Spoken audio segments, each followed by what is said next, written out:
Hello viewers, welcome back. मैं हूं आपका मेज़बान अनवर और आपके साथ आज हम बात करेंगे क्लास फोर्थ के लिए जो जे.एंड.के सर्विस सिलेक्शन बोर्ड के एग्ज़ाम्स होने वाले हैं उनको लेकर हमारा स्टाफ कुछ कन्फ्यूजन का शिकार है। ज़्यादातर साथियों ने जो अपनी कन्फ्यूजन बताई है वो इस बात को लेकर है कि सीटिंग अरेंजमेंट कैसे किया जाए, क्योंकि जो गाइडलाइंस के साथ सीटिंग अरेंजमेंट आया है वो 6 पर्सनस एक रो की बात की जा रही हैं, 8 पर्सनस एक रो की बात की जा रही है या 12 पर्सन एक रो की बात की जा रही है।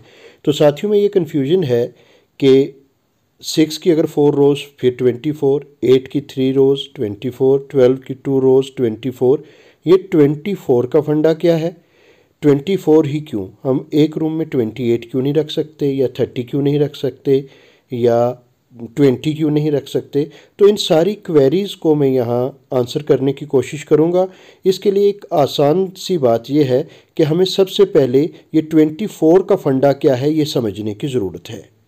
आपको सबसे पहले जो 6x4 वाली चीज़ है वो सामने रख के समझाने की कोशिश करूँगा।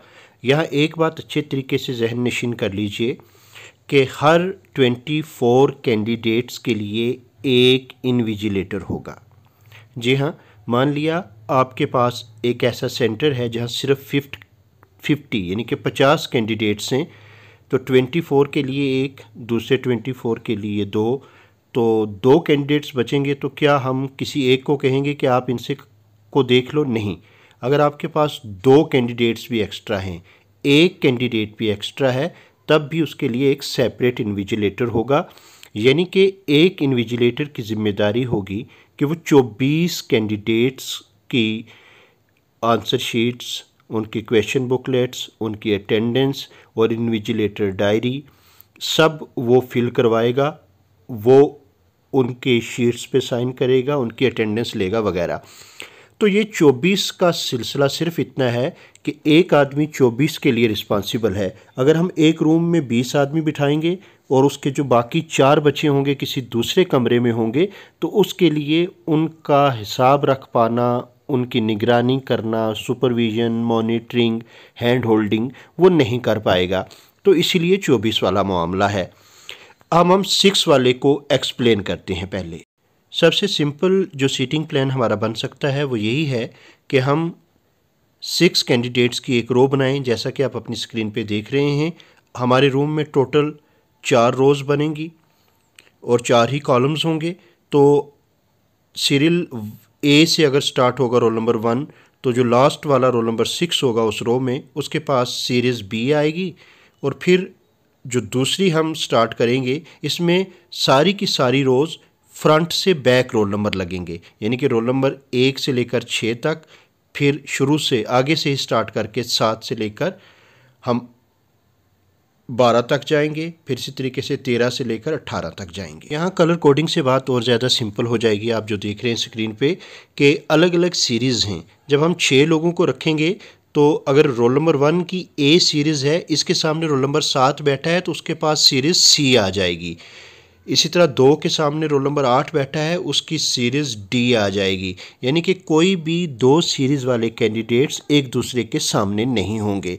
तो ये सबसे सिंपल आप कह लीजिए तरीका है, आसानी से निभने वाला। लेकिन कहीं कमरों की कमी या हॉल्स की कमी या कमरों का साइज़ डिफरेंट होने की वजह से आपके लिए कहीं ये पॉसिबल नहीं भी होता लॉजिस्टिक्स को लेकर कि हर कमरा ऐसा बनाया जाए जिसमें सिर्फ 24 कैंडिडेट हों या 4 रोज़ हों। तो 24 रखने के लिए ऐसा भी करना पड़ सकता है कि हम 8x3 वाली बनाएं। लेकिन जब हम 8x3 वाली बनाएंगे तो उस वक्त सिचुएशन क्या होगी वो अब हम आपके साथ डिस्कस करने की कोशिश करते हैं। 8x3 में ये होगा कि 3 रोज़ आपकी बनेंगी और 8x3 यानी कि 24 उसमें भी हो जाएंगे। लेकिन वहाँ सीरीज़ को कैसे मेंटेन करना है और क्या सब फ्रंट से बैक रोल नंबर लगेंगे? नहीं, वहाँ ये होगा, अपनी स्क्रीन पे आप देखिए कि 1 से लेकर 8 तक रोल नंबर्स आ गए।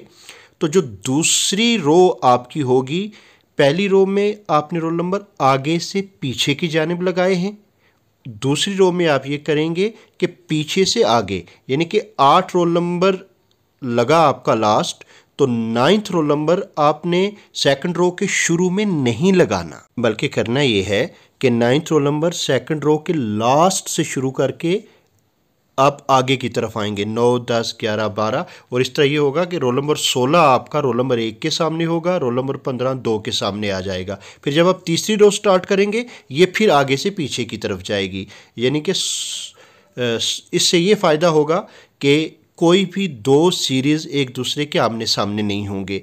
अगर हमने 8 रोल नंबर सीधे लगाए, दूसरी रो में भी सीधे लगाएंगे तो ऑटोमेटिकली ए सीरीज़ के सामने ए आ जाएगा, बी के सामने बी।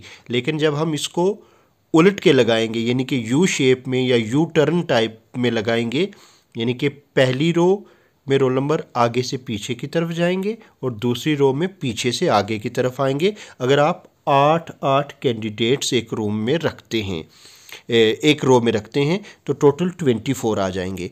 लेकिन इसके अलावा जो तीसरी सिचुएशन यहाँ दी गई है उसके अलावा भी कुछ पॉसिबिलिटीज़ हैं, वो भी मैं आपके साथ डिस्कस करूँगा।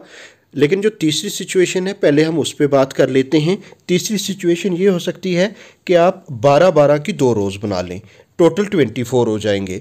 लेकिन इसमें भी ये होगा कि पहली रो में रोल नंबर आगे से पीछे जाएंगे 1 से लेकर 12 तक और दूसरी रो में बैक से फ्रंट हम आएंगे, यानी कि रोल नंबर 13 दूसरी रो के आखिर में होगा और हम इसी तरह आगे चलते आएंगे और 24 रोल नंबर सेकंड रो के फ्रंट पे आ जाएगा और किसी की सीरीज़ एक दूसरे के सामने नहीं होगी। अब बात करते हैं और पॉसिबिलिटीज़ क्या हो सकती हैं।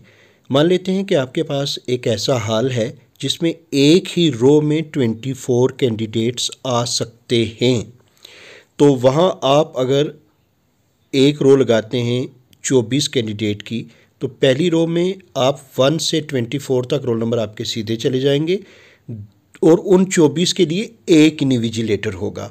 जो दूसरी रो आप उसी हाल में लगाएंगे वहाँ बैक से फ्रंट की तरफ आपको रोल नंबर लगाने होंगे।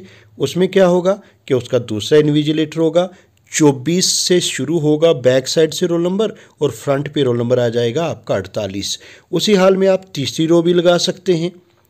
जी हाँ, तीसरी रो जब आप लगाएंगे वहाँ या चौथी भी जितनी भी, तो उसमें यही करेंगे कि जो हमारी आड वाली रोज़ होंगी उनमें रोल नंबर फ्रंट से बैक जाएंगे और जो इवन वाली रोज़ होंगी रोल नंबर 2, 4, 6 वहाँ बैक से फ्रंट की तरफ रोल नंबर आएंगे और 24 अगर एक रो में कैंडिडेट्स हैं तो हर 24 का एक इन्विजिलेटर होगा। एक पॉसिबिलिटी ये हो सकती है कि आप 12-12 की रोज़ आपके पास अगर बनती हैं तो उसमें भी यही करना है कि 12 की, जैसे 2 वाली हमने एग्जांपल दी थी, लेकिन हाल की डायमेंशंस इतनी हैं कि वहाँ 4 या 6 रोज़ बन सकती हैं और हर रो में 12 कैंडिडेट्स 12 कैंडिडेट आप बिठा सकते हैं। तो आप पहली रो में आगे से पीछे की तरफ जाएंगे रोल नंबर लगाते हुए, उसमें 12 बैठ जाएंगे जैसा स्क्रीन पे आप देख भी रहे हैं। दूसरी में बैक से फ्रंट की तरफ आएंगे, तीसरी में फिर फ्रंट से बैक जाएंगे, चौथी में फिर बैक से फ्रंट आएंगे और इस तरीके से वो यू शेप बनाते हुए आप इनको लगाएंगे। लेकिन यहाँ ये याद रहे कि हर 24 के लिए एक सेपरेट इन्विजिलेटर होगा ही होगा। आप ऐसा बिल्कुल नहीं करेंगे कि एक कमरे में जो 24 के मल्टीपल्स हैं उनसे कम या ज़्यादा बिल्कुल नहीं करेंगे। या 24 रखे जा सकते हैं एक रूम में, या 48 रखे जा सकते हैं, या 24 को 3 से मल्टीप्लाई करके या 4 से या 5 से, तभी आप आगे बढ़ सकते हैं। ऐसा नहीं होगा कि किसी कमरे में 18 रख दिए और 6 उसके इन्विजिलेटर के दूसरे में। ये चीज़ स्ट्रिक्टली अवॉइड करनी है, बिल्कुल करना ही नहीं है बल्कि। और जब भी आप अपना सीटिंग मैट्रिक्स एग्ज़ाम के पहले दिन ही तैयार करके अपनी रोल नंबर स्टिकर्स अपने डेस्क्स पे या चेयर्स पे पेस्ट करेंगे तो उनको पेस्ट करते वक्त ये जो सीक्वेंस आपके साथ डिस्कस की गई है इसका आप ज़रूर ख्याल रखेंगे। और उम्मीद है कि ये बहुत सारी चीज़ें इससे एक्सप्लेन हुई होंगी। अपने बाकी साथियों के साथ भी इसको शेयर कीजिए। एक डिटेल्ड वीडियो सेंटर सुपरिटेंडेंट और इन्विजिलेटर्स के रोल्स एंड रिस्पॉन्सिबिलिटीज़ के हवाले से, किस टाइम क्या काम करना है, कैसे करना है, किन चीज़ों को कहाँ पैक करना है, ये सारी चीज़ें आपके साथ डिस्कस की जाएंगी। उम्मीद करता हूँ कि आपको ये वीडियो पसंद आई होगी। दूसरा वीडियो भी थोड़ी देर में आपके साथ शेयर कर दिया जाएगा, देखिएगा और अपनी राय से ज़रूर नवाजिएगा। चैनल को आप चाहें तो सब्सक्राइब कर सकते हैं ताकि आपको नोटिफिकेशन मिलती रहे।